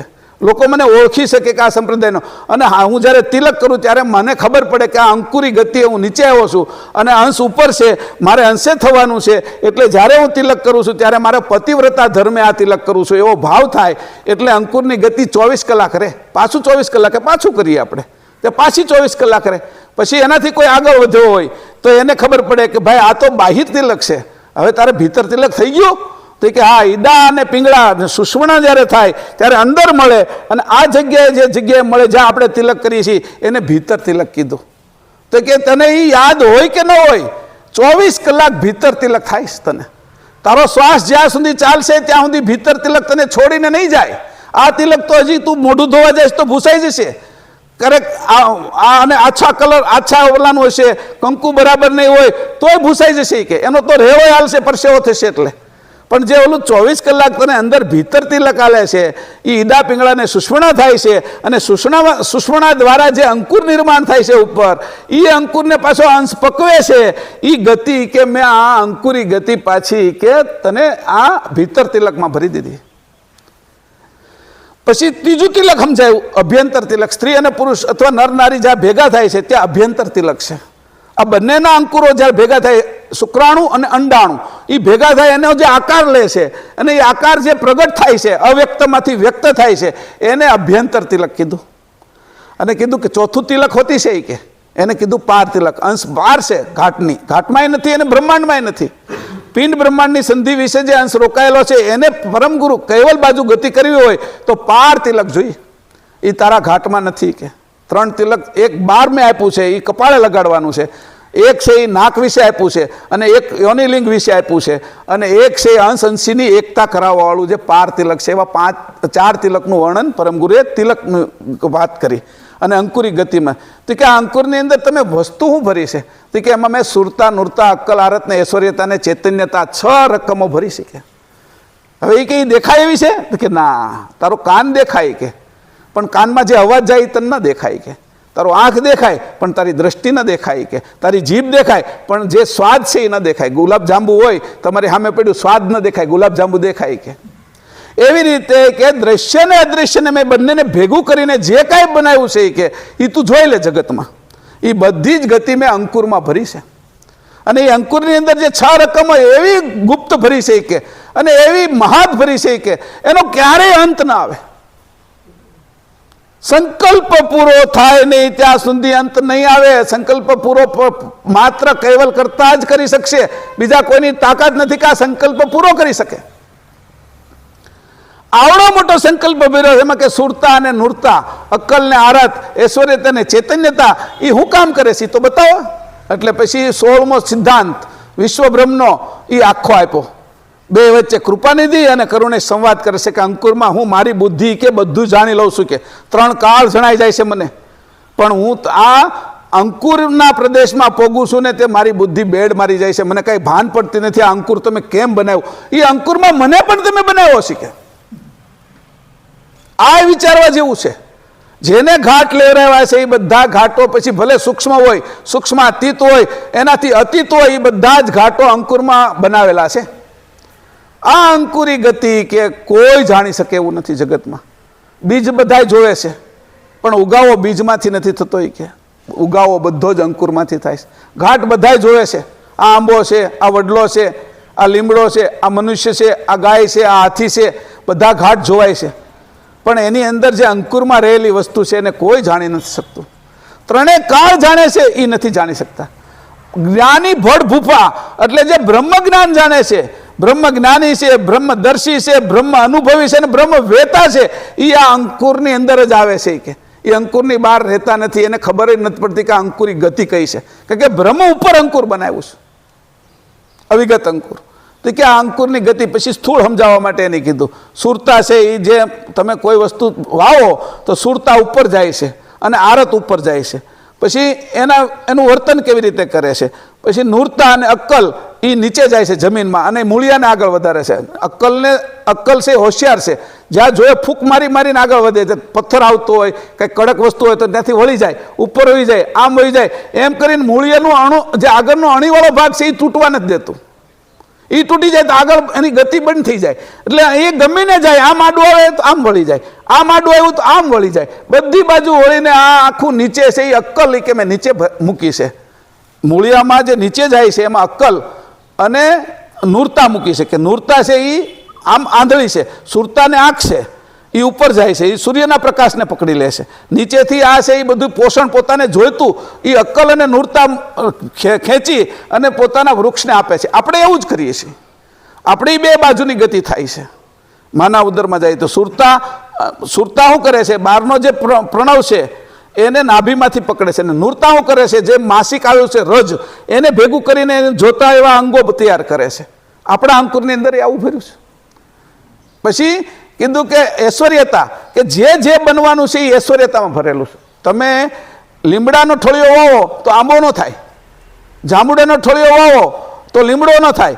તો કે ઐશ્વર્યતા એવી ભરી છે કે જે ઠળિયાની અંદર જે વસ્તુ છે એ એનું ઐશ્વર્ય છે, એ જ એમાં પ્રગટ થાય. મનુષ્યને વાવો તો મનુષ્ય જ પ્રગટ થાય, ગાયમાંથી ગાય જ પ્રગટ થાય. એ બધું ઐશ્વર્યતામાં ભર્યું છે. અને આ ચૈતન્યતા એનો ઉગાવો કરે છે, નકર ઉગે જ નહીં. ઉત્પત્તિ થવાનું કામ ચૈતન્યતા કરે છે. ચૈતન્યતા ન હોય તો અંશ આવીને બેસે જ નહીં. ચૈતન્યતા છે એ અંશની સજાતીય છે. એટલે કીધું આ 5 રકમ તો તત્વોની સાથે જોડાયેલી છે, એમાંથી 5 તત્વો બને છે. નૂરતામાંથી નીચે આવી છેલ્લે આવી ત્યારે ભૂમિ બને, પછી અક્કલમાંથી છેલ્લે આવી એટલે જળ બને, સુરતામાંથી છેલ્લે આવી એટલે અગ્નિ બને, આરતમાંથી છેલ્લે આવી એટલે વાયુ બને, અને ઐશ્વર્યતામાંથી ગત આકાશ બને છેલ્લે. આ સ્થૂળ ભાગની વાત કરું છું, પણ આ સૂક્ષ્મ અંકુર છે એમાંથી આ બધું મેં બનાવ્યું. તો આવી અંકુરી ગતિ છે એ 16મા સિદ્ધાંતમાં આપવામાં આવી. કે આવો આ સિદ્ધાંત છે મારો, એને તમે બધા સમજજો. એટલે કીધું કે હું આ 135 દિવસ કર્યું એની વાત કરું છું તમને. પહેલાં ભાલ તિલક સમજાવ્યું, અંકુરી ગતિ સમજાવી, હું ક્યાંથી આવું છું એનું સમજાવ્યું, કૈવલધામ કેવું છે એની તો છેલ્લે વાત કરશે. કે કૈવલધામ જવા માટે આપણે શું શું કરવું જોઈએ એમ, અને એની વાત છેલ્લે કરશે. ત્યાર પછી કીધું ગર્ભગોષ્ઠી કીધી. એ કે એનો સિદ્ધાંત છે, સિદ્ધાંત 17મો છે આ વિશ્વબ્રહ્મનો. એમાં કીધું ગર્ભગોષ્ઠી. ગર્ભગોષ્ઠીમાં શું થાય છે, ઘટના શું ઘટે છે, સ્ત્રી પુરુષ વિશે શું ઘટે છે, સ્ત્રી પુરુષ પછી જુદા થાય પછી શું ઘટે છે, માના ઉદરમાં કઈ કઈ ઘટના ઘટે છે, કે એમાંથી દરેક અંગ જેવું છે એવું નીકળે. ગર્ભગોષ્ઠીનો વિષય શું છે, એની દરેક વાત જે ઘાટમાં જે છે એની ગર્ભગોષ્ઠી.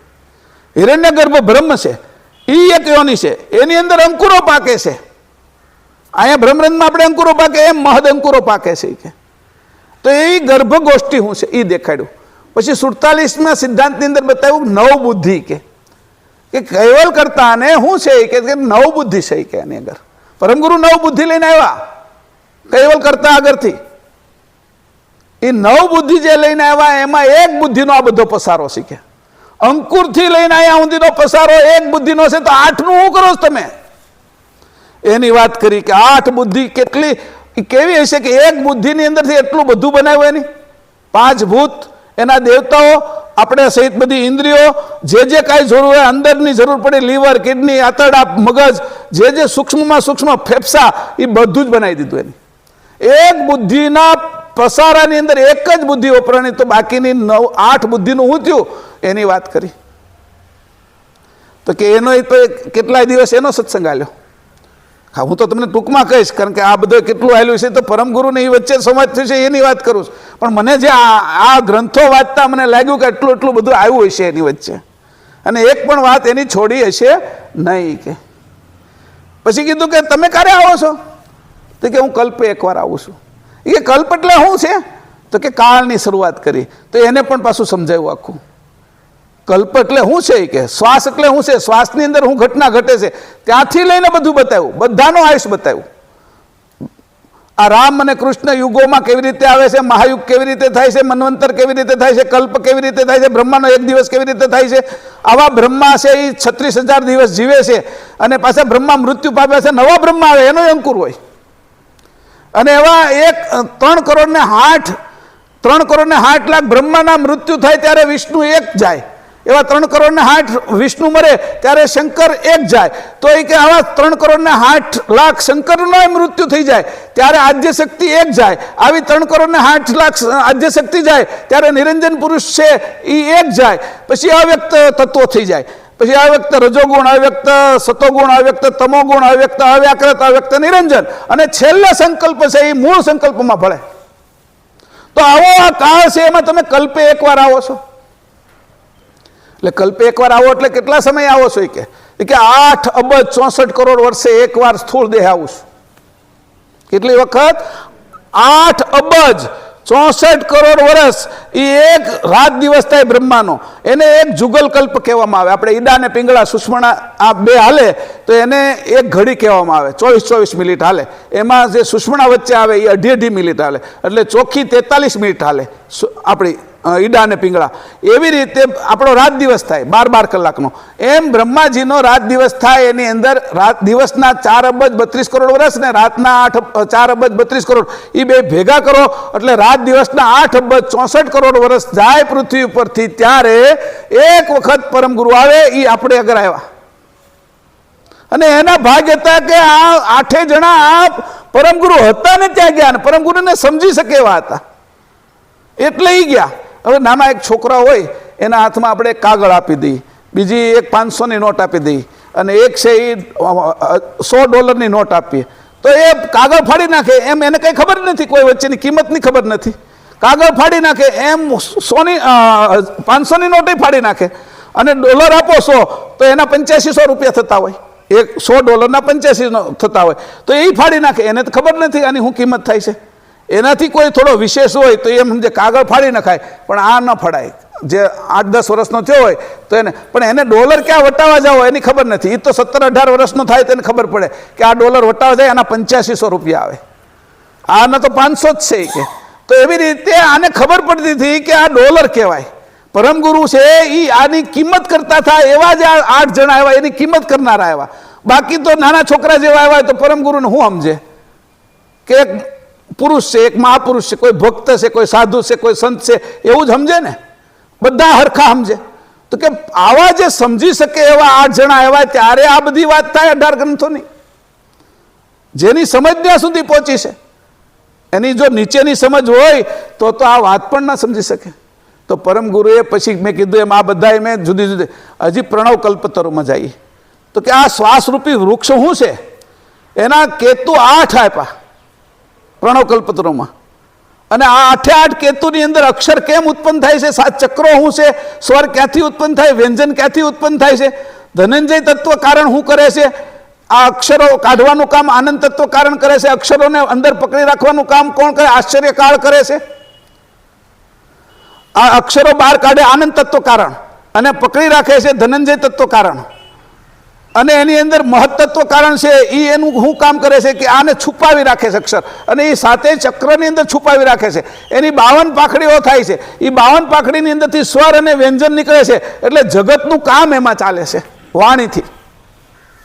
આવી અનેક ભાષાઓ ઉત્પન્ન થઈ, 4 વાણી દ્વારા નીકળી. 4 વાણી વેખરી મધ્યમાં પશ્યંતીને પરા, એ કેવી રીતે કામ કરે છે એની વાત પણ આ પરમ સિદ્ધાંત પ્રણવ કલ્પતરુમ કરી. આનો પણ સત્સંગ છે એ 15-20 દિવસ આલ્યો છે. હંસતા લેવા ગ્રંથની ઘણી વાતો કરી, ઘણી છે એ પછી સક્રત ચિંતામણીની કરી. આપણે થોડો કરશું પછી આગળ.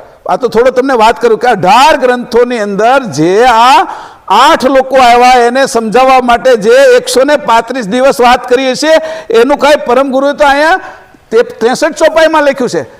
પણ કે તમારે જો સમજવું હોય, મારી વાતને બરાબર સમજવી હોય તો તમારી સમજણનો વિકાસ કરજો, સમજણ વધારજો, અને મારા ગ્રંથનો જુદી જુદી રીતે અભ્યાસ કરજો. એકની એક રીતે નહીં. આપણે બેનો લોટ લેતા હોય ને, ઘઉંનો લોટ, તો એમાં એ હું બનાવવાને આપણે ખબર ન પડે. એના વિચાર કર્યો છે આની પૂરી બનાવીશ, આની અંદરથી છે સુખડી બનાવીશ, આની અંદરથી રોટલી બનાવીશ, આની અંદરથી ભાખરી બનાવીશ, પછી પેલી સેવ આવે ઘઉંના લોટની એ બનાવી છે. તો ઘઉંના લોટનું હું બનાવવું છે એમ જુદી જુદી રીતે વિચાર કરજો. ચણાનો લોટ આવી ગયો તો એને શું કરવાનું? તો કે ચણાનો લોટ કે ના એમાં નાવું છે કે થોડા હારા ચોળીને નાહીએ ને ચણાનો લોટથી તો કે હારા થાય. તો એ વિચાર કરે છે.